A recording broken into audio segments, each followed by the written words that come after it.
Ever since I can remember, the unexplained has always had a peculiar grip on me.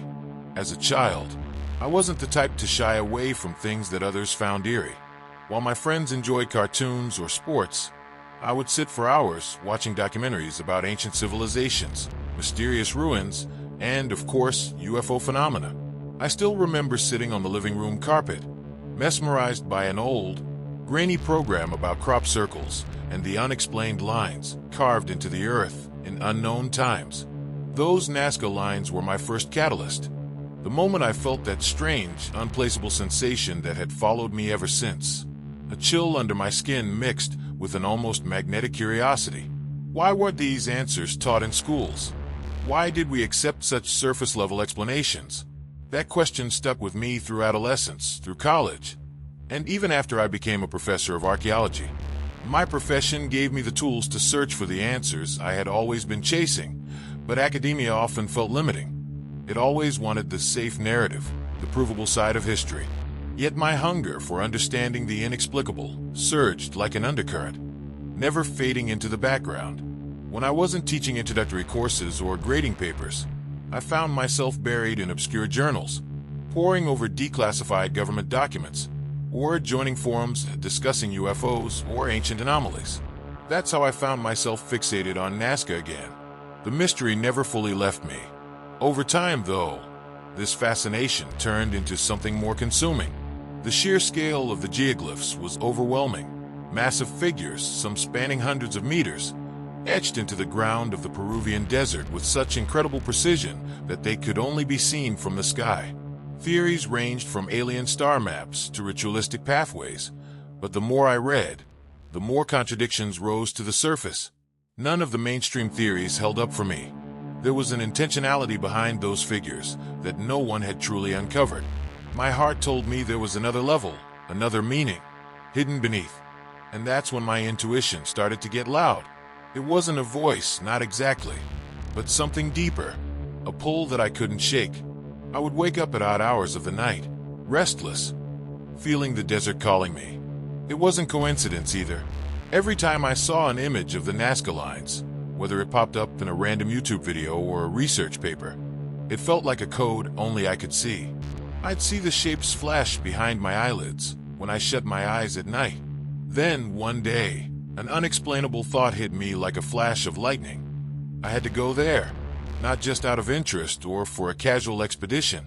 It felt bigger than that, almost like a directive. Answers were waiting for me, and the only way to get them was to set foot on that ancient soil. Financially, that was no easy feat. My salary from the university barely covered my needs, and traveling to Peru, especially to something as remote as the Nazca Desert, would cost more than I cared to admit. But this wasn't about practicality for me anymore. Over the course of a year, I tightened my budget, taking on side projects, consulting on archaeological assessments, and saving every possible bit I could. To look at my bank account some days was both heartbreaking and exhilarating. The further away Nazca appeared, the more determined I became. One night after class, I stayed late at the department to finalize what little itinerary I could build with the limited resources available online. Most travel guides only discuss typical tourist attractions like Machu Picchu or Lake Titicaca, but the Nazca lines were something else entirely. As I worked, my colleague and closest friend, Michael, wandered into my office and leaned against the doorway with a bemused smirk. "You're still on that alien thing, huh?" he teased, flicking a pen at my meticulously detailed map. "You laugh now," I said without looking up, balancing 3 books about astroarchaeology on one hand as I reached for my laptop. "But when I find something that changes everything, you'll still be here pretending the pyramids were made using copper chisels." Michael chuckled but fell silent for a moment, watching me. "You're really going through with it, aren't you?" "I booked my flight an hour ago," I said, stopping just long enough to gauge his reaction. He stared at me for a moment, his expression slipping from amusement to something closer to concern. "Aaron, you know they've been searching that place for decades. What do you think you'll find that's different?" I leaned back in my chair, meeting his gaze. "I don't know," I admitted quietly. "But that's why I have to go. Something about this, I can't explain it, just feels bigger." Michael studied me for a moment longer before nodding. the concern fading into resigned approval. "You're nuts," he said, grabbing the edge of my map to straighten it for me. "But I guess that's why we're friends. Just don't get lost out there." Weeks later, after months of preparation and dreaming, I found myself stepping off a cramped passenger van into the dry heat of southern Peru. The town of Nazca was small, unassuming, but in its simplicity, I felt the depth of its age and history.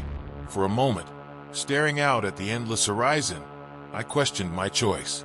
There were no signs pointing toward answers, no assurances I'd find anything new.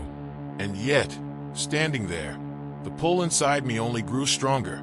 I knew that whatever I was here to uncover, it lay just beyond sight. The sun was merciless on my first full day in Nazca. A cloudless sky stretched endlessly above, forcing me to squint even with sunglasses on. The orange-brown desert sands radiated heat that seemed to creep up through my boots, and the dryness prickled the inside of my nose. Despite the discomfort, there was an energy in the air that I couldn't deny.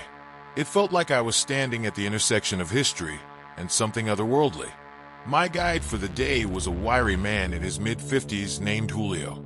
His leathery skin and sun-bleached hair made it clear he'd spent a lifetime in this region. He spoke in a mix of Spanish and heavily accented English, his words occasionally slipping into hushed tones whenever he described the mysteries of the lines. He was the kind of person who spoke in knowing riddles, but with an air of charm that made him undeniably likable. "The Nazca lines," Julio said with a sweeping gesture as we ventured farther into the vast plain, "are not just drawings. They are messages, but only when you step far above can you see them." He smirked as if dangling a secret just out of reach. "I've read the theories," I replied, clutching my water bottle as I matched his confident stride. Messages to the gods, paths for rituals, astronomical maps, but none of them quite explained the precision, the actual scale of the designs. How could people thousands of years ago achieve this? Julio glanced at me sideways, amused. "What makes you think these people were alone?" I paused, startled not just by his words, but by the casual confidence with which he said them. He didn't elaborate, simply pointing toward our destination, the famous hummingbird glyph, etched into the sun-baked earth. Julio had undoubtedly given this tour to countless travelers, so I knew he was adjusting his routine based on my curiosity. I wasn't here as a tourist, though, and I think he could sense that. After a short hike, we stood at a raised platform overlooking the glyph. From here, the delicate proportions of its wings and body were astonishing. I had seen photos hundreds of times, but standing before it with my own eyes caused an electric thrill to shoot through me. The precision, scale, and purpose of the design overwhelmed my thoughts. It was as though whoever had created it had knowledge far beyond their time, or my own, for that matter. "What do you see?" Julio asked, leaning on the railing beside me. "A symbol," I replied automatically, trailing off as I squinted over the lines. The edges of some seemed so perfectly straight they could have been carved with lasers. "It's too perfect to be random." "There's," I hesitated, unsure if I should say what I was thinking. "There's more here, isn't there?" I asked, turning to Julio with an intensity one couldn't hide. His enigmatic grin grew wider. He said nothing for a moment but pulled a worn map from his bag and unfolded it carefully. It was an incomplete diagram of the lines. Some glyphs were marked, while others didn't appear. But what caught my attention was a series of faint notations outside the central figures, depicting areas scattered miles away from the main formations. "These are older," Julio said, pointing to one of the unmarked regions. "Very few speak of them. These areas, how do you say, make people nervous?" "Why?" I asked, feeling goosebumps crawl over my skin despite the heat. Julio gave a humorless chuckle. "Because things happen there. Things that are not easy to explain." He didn't go into detail, brushing off my questions with a shrug, though I could tell he was holding something back. That evening, after parting ways with Julio, I couldn't shake the growing feeling that I needed to investigate beyond what the guides were willing to show. What had Julio meant by older lines? And why weren't they featured in modern research? These blanks in the official narrative only fueled my obsession.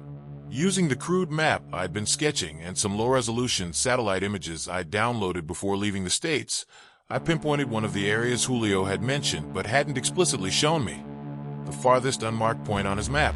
The following morning, I rented a rugged motorbike and rode several miles into the arid desert, past the boundaries where most visitors ventured.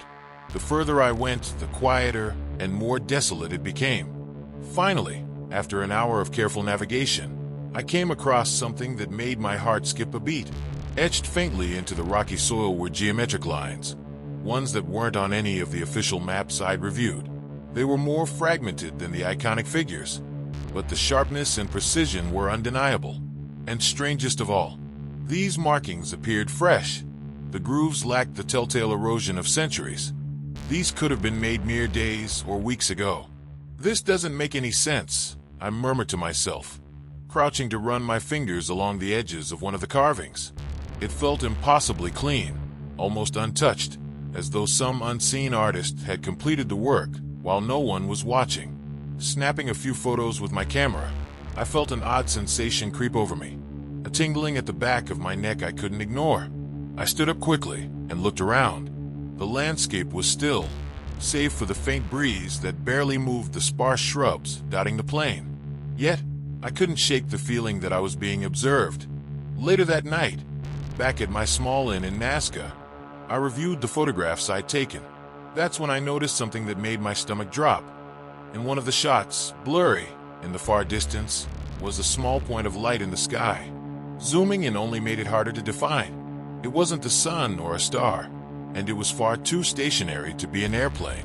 And it wasn't in any of the other photos. The realization left me frozen. That light hadn't been there when I took the photo. Or had it? As I stared at the image, a deep unease settled over me. The light had appeared precisely when I was farthest from the main lines, farthest from prying eyes. After the unsettling encounter with the unmarked lines in the desert and the faint speck of light in my photo, the next morning carried an eerie stillness. The dry air clung to my skin as I sat in my hotel room, staring at my laptop, surrounded by half-finished notes scattered across the tabletop. I had barely slept, spending much of the night flipping through my incomplete map of the Nazca lines, scrutinizing photographs, and trying to make sense of the markings I had found the day before. The light in the sky. It wouldn't leave my mind. It hadn't moved, hadn't flashed or blinked, and most curiously, it hadn't appeared in any other pictures I snapped before or after that single shot.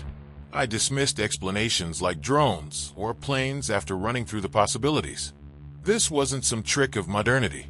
Something else was going on, and the deeper I dug into my research, the more I sensed there was a reason I'd been drawn to this place. No one else seemed to be asking what I couldn't stop asking. What if these lines were more than we thought? What if their purpose hadn't been discovered? Not even close. By mid-morning, I decided to return to an isolated hill near the desert's edge, one I had spotted on a GPS overlay the previous evening. The locals didn't mention it as part of their official routes, and even Julio had seemed reluctant to go off the beaten path. It felt like the right spot to continue my investigation. Still, each step forward felt heavier, as though I wasn't just uncovering history, but provoking something long left undisturbed. By the time I made it to the top of the hill, early afternoon sunlight had stretched shadows across the desert floor.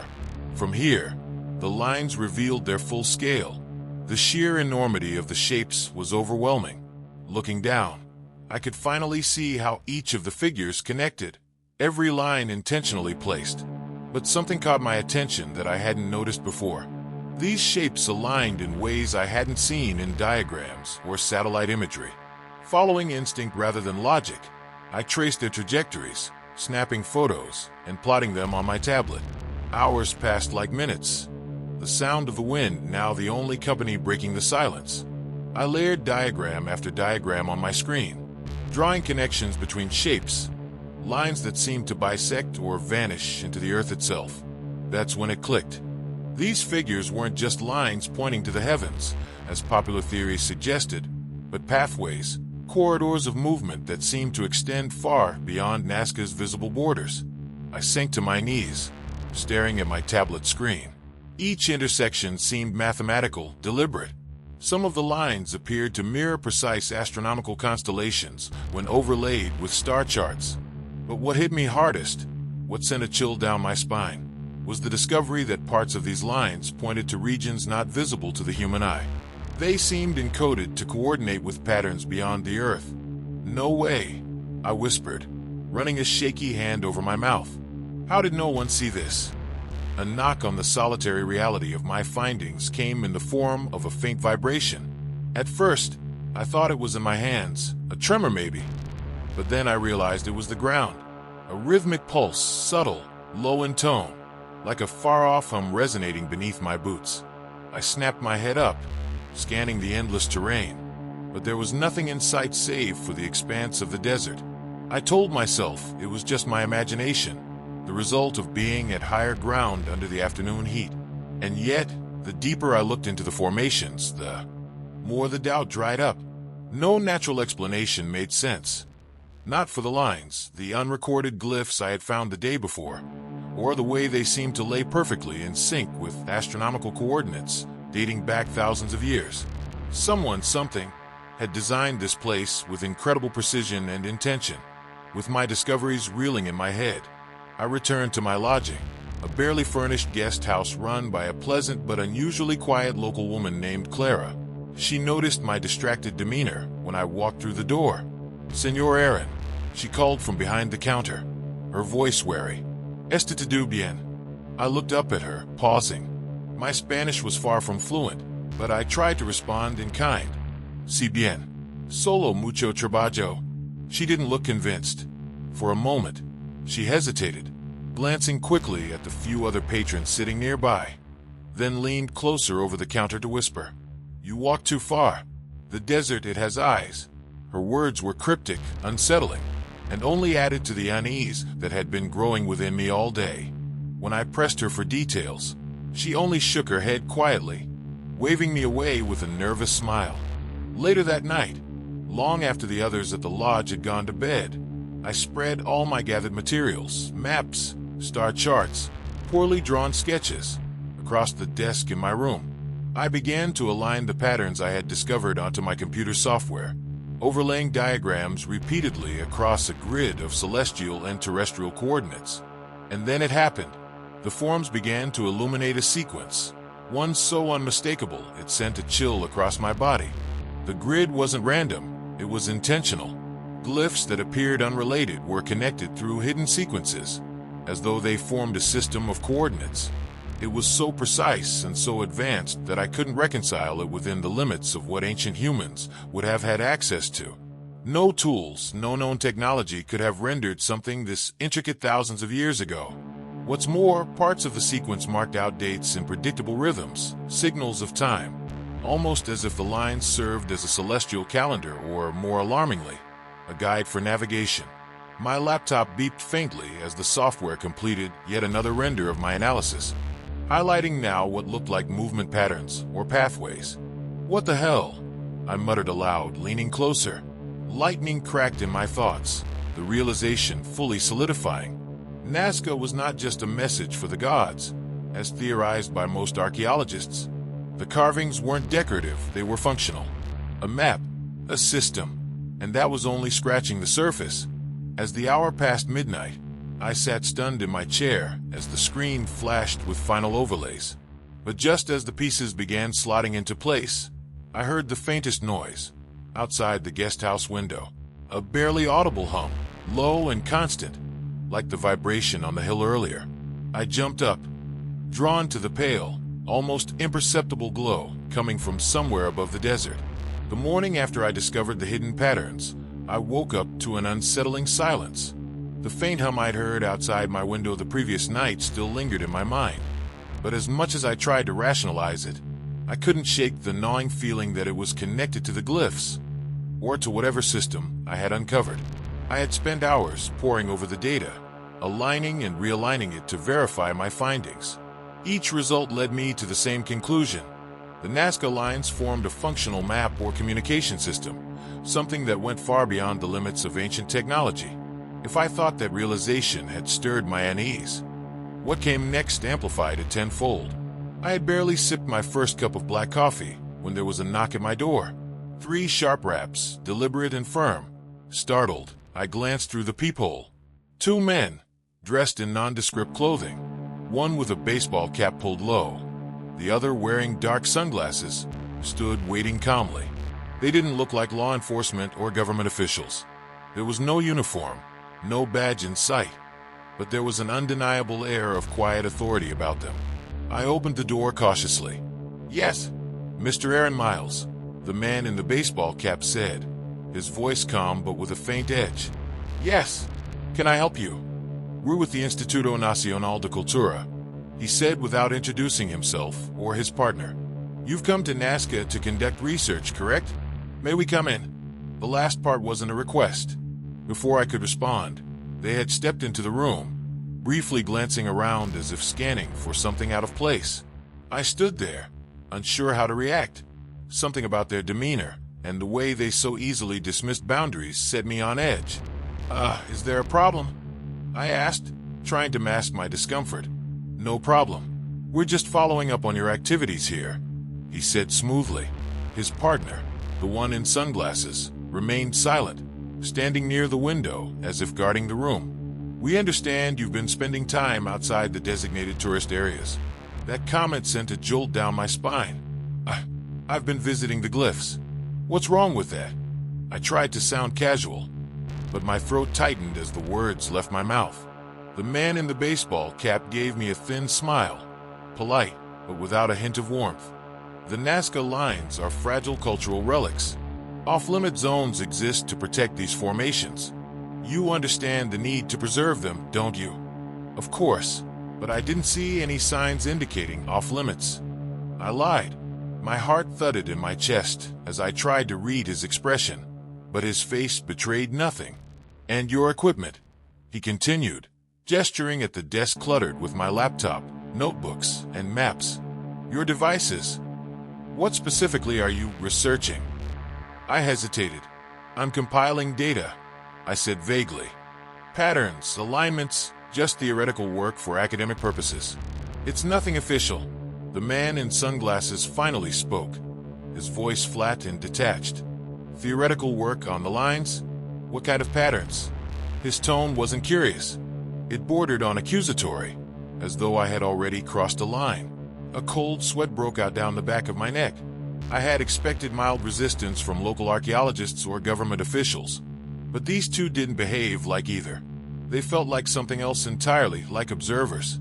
"Monitors." "Look," I said, collecting myself. "I'm not disrupting anything. All I'm doing is taking pictures and measurements. It's research. Public records. Nothing more. Why is this an issue?"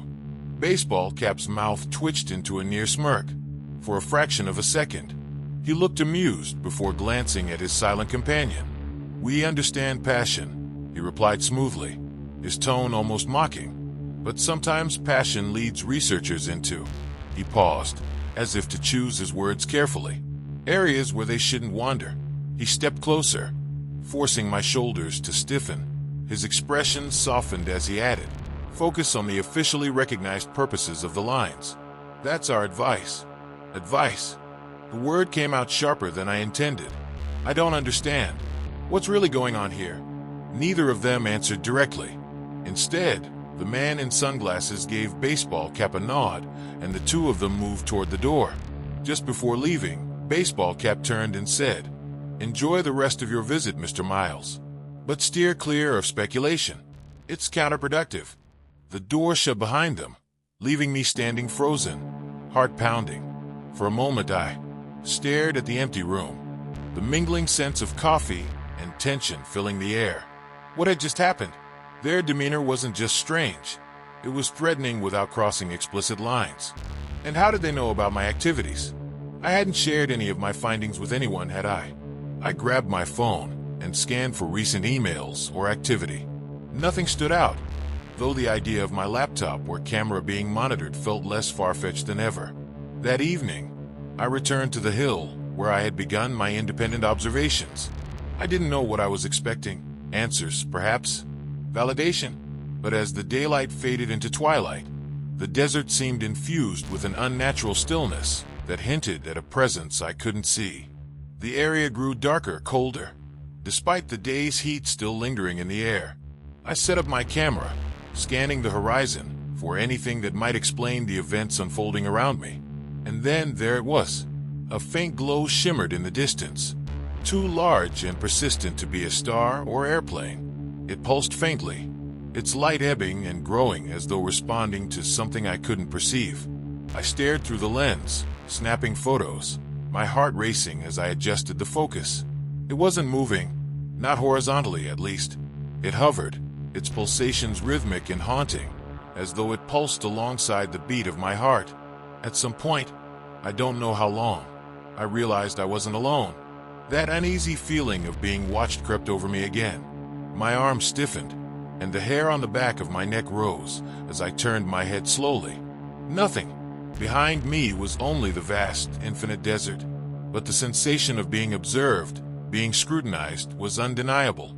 I packed my equipment hastily and returned to my lodgings with my head on a swivel, constantly glancing over my shoulder.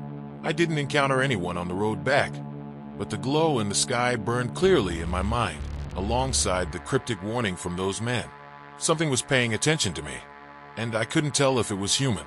The fifth day in Nazca began with an oppressive silence that seemed to hang over the desert like a shroud. I had barely slept, my mind racing with the events of the previous days. The mysterious men, the uncharted glyphs, and the eerie glow in the sky. My thoughts were a tangled mess of excitement and fear, each discovery pulling me deeper into a mystery that felt increasingly dangerous. By late afternoon, the sun was beginning its descent, casting long shadows across the landscape. I decided to venture out one more time before nightfall, driven by a compulsion I couldn't fully explain. I packed my thermal imaging camera, a notebook, and some water, and set off towards a ridge I had spotted on my map, one that offered a clear view of the surrounding desert. The climb was steep and exhausting, the dry air burning my lungs with each breath, but the effort was worth it.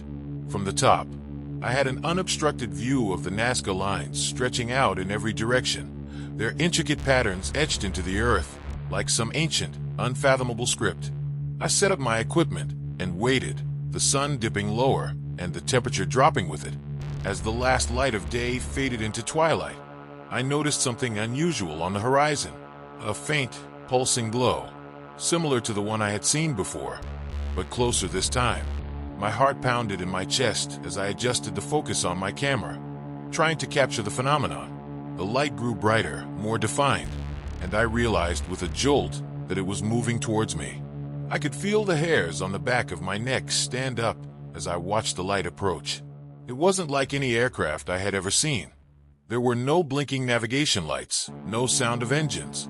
It moved with an eerie, silent grace, hovering just above the desert floor.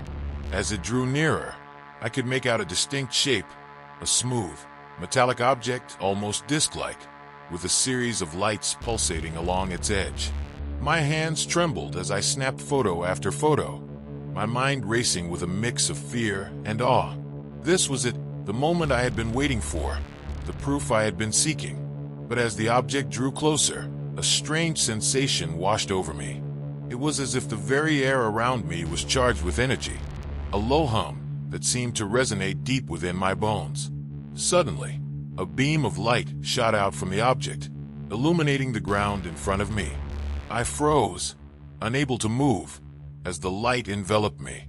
It wasn't blinding, but it was intense, filling my vision with a strange, otherworldly glow. I felt a strange pull, like a magnetic force, holding me in place. For what felt like an eternity, I stood there, bathed in the light, my mind a whirlwind of thoughts and emotions. Then, as quickly as it had appeared, the light retracted, and the object began to ascend, its lights dimming as it rose higher into the sky. I watched, transfixed, as it disappeared into the night, leaving me standing alone in the darkness. I stood there for a long time, my mind struggling to process what I had just witnessed. Slowly, I gathered my equipment and made my way back down the ridge, my legs feeling like lead. The journey back to my lodgings was a blur, my thoughts consumed by the encounter. Back in my room, I reviewed the photos and video footage, my hands shaking with anticipation. The images were clear. There was no mistaking what I had seen. The object, the light, the strange symbols that had appeared in the beam. They were all there, captured in vivid detail. I felt a surge of exhilaration, tempered by a deep, unsettling fear. What did it all mean? What had I stumbled upon? As I sat there, poring over the evidence, a knock at the door jolted me from my thoughts. My heart skipped a beat as I approached the door, half expecting to see the mysterious men from the day before. But it was Clara, the innkeeper, her face pale and eyes wide with fear. "Senor Miles," she whispered urgently, glancing over her shoulder. "You must leave. Now." "What? Why?" I asked, my mind racing. "They know," she said, her voice trembling. "They know what you found.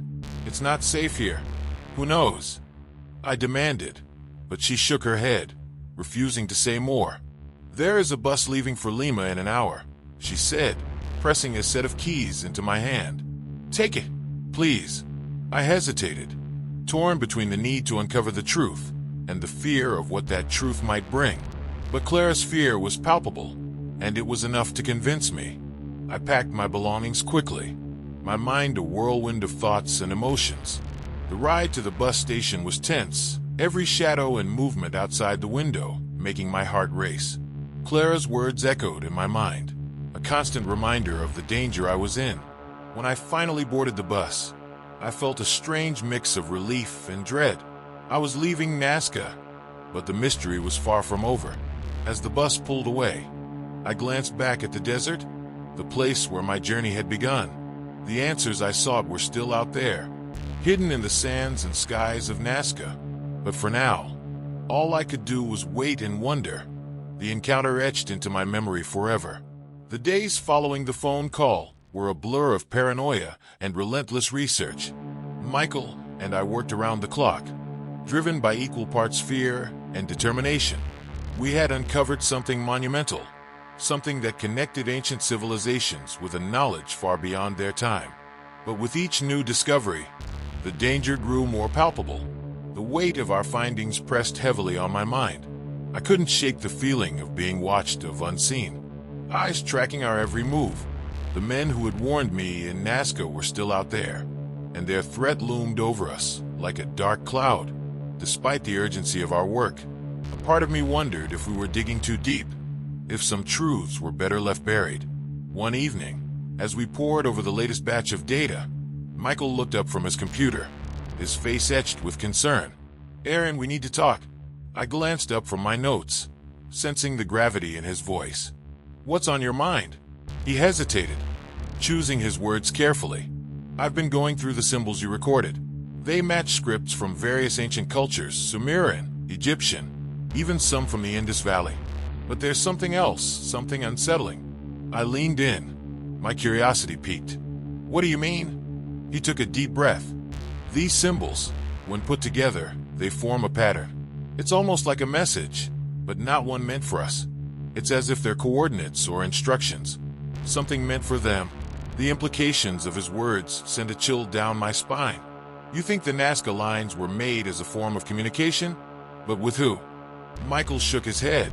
"I don't know, but whoever or whatever they were meant for, it wasn't human. And if we're right, it means that these lines are part of a much larger network, one that spans the globe." The enormity of what he was suggesting was almost too much to comprehend. We were dealing with a mystery that transcended human history, one that hinted at contact with an advanced intelligence. But as thrilling as the discovery was, it also carried a profound sense of dread. As we continued our work, the feeling of being watched grew stronger. We took precautions, encrypting our data, using secure lines for communication, and avoiding any predictable patterns. But no matter how careful we were, the sense of impending danger never left. One night, as I was reviewing some footage, I noticed something strange. Several of the files had been tampered with, corrupted, or missing entirely. My heart sank as I realized that someone had been inside our system, erasing or altering the evidence we had gathered. "Michael," I called, my voice trembling. "You need to see this." He came over, his expression darkening as he examined the files. "Damn it," he muttered. "They've been inside our network. They know everything." Panic surged through me. "What do we do?" We can't let them destroy our work. Michael's jaw tightened. We need to make backups, store them in multiple locations, and we need to be ready to go public if necessary. If they know we're prepared to reveal everything, it might deter them. We spent the next few hours creating encrypted backups, sending copies to trusted colleagues, and storing others in secure, undisclosed locations. It was a desperate move, but it was the only way to protect the information we had uncovered. The next day, a package arrived at Michael's house. There was no return address, no indication of where it had come from. Inside was a single piece of paper with a chilling message. You have been warned. This is your final chance. The warning was clear, and it sent a wave of fear through both of us. We were dealing with forces that were not only powerful, but willing to go to any lengths to keep their secrets hidden. The stakes had never been higher. That night, I couldn't sleep. I lay in bed, staring at the ceiling, my mind racing with thoughts of the encounter in Nazca, the symbols, the men who had threatened us. The fear was suffocating, but so was the knowledge that we were on the brink of something extraordinary. Around midnight, I heard a noise outside. My heart pounded as I got up and peered through the window. There, in the darkness, I saw a figure standing by the edge of the property, watching the house. I couldn't make out any details, but the presence was unmistakable. I woke Michael, whispering urgently, "Someone's out there." He joined me at the window, his face pale. "We need to leave. Now." We packed quickly, grabbing only the essentials and our most crucial data. As we slipped out the back door, I glanced one last time at the figure. They hadn't moved, but I could feel their eyes on us, tracking our every step. We drove through the night, heading to a safe house Michael had arranged. The journey was tense, every car that passed us a potential threat. But we made it, exhausted and on edge, our nerves frayed by the constant fear. In the days that followed, we continued our work in secret, always looking over our shoulders, always aware of the danger. The mystery of the Nazca lines had drawn us into a web of intrigue and peril, one that we couldn't escape. But despite the fear, we knew we couldn't stop. The truth was too important, too monumental to ignore. We had to find the answers, no matter the cost. And as we delved deeper, the sense of being watched never left, a constant reminder that we were not alone in this quest. Returning home after the harrowing events in Nazca felt like stepping into another world. The familiar sights and sounds of my small apartment offered a fleeting sense of normalcy, but the weight of what I had experienced clung to me like a shadow. The encounter with the unknown, the threats from mysterious men, and the relentless sense of being watched had left an indelible mark on my psyche. Michael and I had parted ways shortly after arriving back in the States. We both agreed that it was safer to work separately, reducing the risk of being tracked or targeted. We maintained contact through encrypted emails and secure phone lines, sharing our findings and coordinating our efforts. Despite the distance, the bond forged through our shared ordeal remained strong. As the days turned into weeks, I tried to resume my normal life. I returned to my teaching duties at the university, but my mind was constantly elsewhere. The students' questions about ancient civilizations and archaeological techniques seemed trivial compared to the mysteries I had uncovered. The Nazca lines, once a mere curiosity, now represented a profound enigma that consumed my thoughts. Every evening, I would sit at my desk, surrounded by maps, photographs, and notes, trying to piece together the puzzle. The symbols I had recorded, the patterns in the lines, the strange light in the sky, it all pointed to something beyond human comprehension. I was convinced that the Nazca lines were part of a larger network, a global system of communication or navigation created by an advanced intelligence. But as compelling as the evidence was, it was also incomplete. There were too many gaps, too many unanswered questions. And with each new discovery, the danger seemed to grow. The men who had threatened me in Nazca were still out there, and their warning echoed in my mind. You have been warned. This is your final chance. One night, as I was reviewing some old footage, I received an email from an unknown sender. The subject line read, "You need to see this." My heart raced as I opened the message, half expecting another threat. Instead, it contained a link to a video file, I hesitated for a moment, then clicked the link. The video began with shaky footage of a desert landscape, the camera panning slowly to reveal a series of glyphs similar to those in Nazca.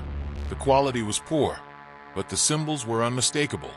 As the camera moved closer, I noticed something strange. The lines were glowing faintly, pulsating with a rhythmic light. The video cut abruptly to a scene of a man, his face obscured by shadows, speaking in a low, urgent voice. "They don't want you to know the truth," he said. "The lines are a map, a guide, but they're also a warning. You're not alone. They're watching." The screen went black, and the video ended. I sat there, staring at the monitor, my mind racing. Who had sent the video? And what did it mean? The message was clear. There was more to the Nazca lines than I had realized, and I was not the only one seeking the truth. I forwarded the video to Michael, adding a brief note. "We need to talk." His response came quickly. "Meet me at the usual place." The usual place was a small, out-of-the-way cafe where we had met several times since returning from Nazca. It was quiet, with few patrons and a discreet staff. We had chosen it for its anonymity, a place where we could discuss our findings without attracting attention. When I arrived, Michael was already there, seated at a corner table with a laptop open in front of him. He looked up as I approached, his expression a mix of excitement and concern. "Did you watch it?" he asked, gesturing to the laptop. I nodded, taking a seat across from him. "Yeah, what do you think?" He leaned back, running a hand through his hair. "It's real. The symbols, the pulsating light. It matches everything we've found. But who sent it?" "I don't know," I admitted. "But they know what we're dealing with, and they're trying to warn us." Michael's eyes narrowed. "Or they're trying to lead us into a trap. We can't trust anything at face value." He was right, of course. The video could be a ploy, a way to manipulate us. But it could also be a genuine attempt to share information, to help us understand the true nature of the Nazca lines. We spent the next few hours analyzing the video, comparing the symbols and patterns to our existing data. The glowing lines, the rhythmic pulsations, they all pointed to a sophisticated technology, something far beyond the capabilities of ancient civilizations. It was as if the lines were not just a map, but a living system, constantly transmitting information. As we worked, the cafe's dim lighting and the hum of conversation created a cocoon of focus, but the sense of being watched never left. Every now and then, I would glance around, half expecting to see the men from Nazca lurking in the shadows. The fear was always there, a constant undercurrent to our research. Around midnight, we decided to call it a night. Michael packed up his laptop, and we made our way to the exit. As we stepped outside, the cool night air was a welcome relief from the tension inside. "Be careful," Michael said, clapping a hand on my shoulder. "We're getting close. They know it, and they won't stop." I nodded, the weight of his words settling heavily on my shoulders. "You too. Keep in touch." We parted ways, and I made my way back to my apartment, my mind a whirlwind of thoughts. The journey was far from over, and the dangers were only increasing. But the truth was out there, and I was determined to find it. As I lay in bed that night, staring at the ceiling, I couldn't shake the feeling that I was on the brink of something monumental. The Nazca lines, the symbols, the glowing light, they were all pieces of a puzzle that spanned centuries and continents, and I was just beginning to understand the scope of it. But with the truth came fear. Fear of the unknown, fear of the forces that sought to keep it hidden. And as I drifted off to sleep, I knew that the journey ahead would be fraught with danger. But I also knew that I couldn't turn back. The echoes of the past were calling, and I had to follow.